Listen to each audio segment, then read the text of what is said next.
Hello all, welcome to the Universal Group of Institution Bangalore. The newly discovered tardigrade species reveals remarkable radiation resistance mechanism. So these tardigrades look like very alienated species, but they are very much present on a Earth's surface. So let's discuss about it and what makes the weird looking tardigrades so special. A team of researchers have uncovered the genetic adaptation that allows Hypsibius henanensis, a newly identified species of tardigrades, to withstand extreme radiation levels. So this is it. They can withstand extreme radiation levels. So these tardigrades or water bears, they are also called water bears, are tiny, resilient invertebrates that thrive in diverse environment with around 1000 known species globally. So on Earth, we have almost 1300 species of these water bears, tardigrades. Although they look little weird, but they are all around us. This particular species employs three primary mechanisms to survive radiation.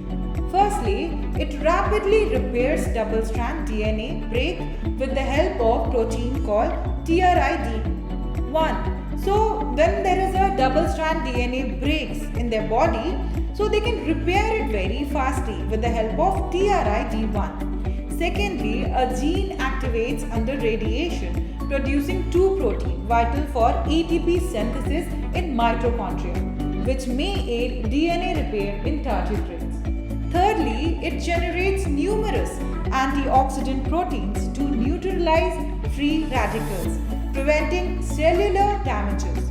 These discoveries could have profound applications, potentially protecting astronauts from space radiation, aiding in nuclear cleanup, and advancing cancer treatment. So again, this kind of discoveries can help us a lot when it comes to astronauts or the nuclear cleanup or whether it's cancer treatment. So the findings, it's published in Nature Journal, offer a deeper understanding of tardigrades, remarkable resilience with implications for various scientific and medical fields.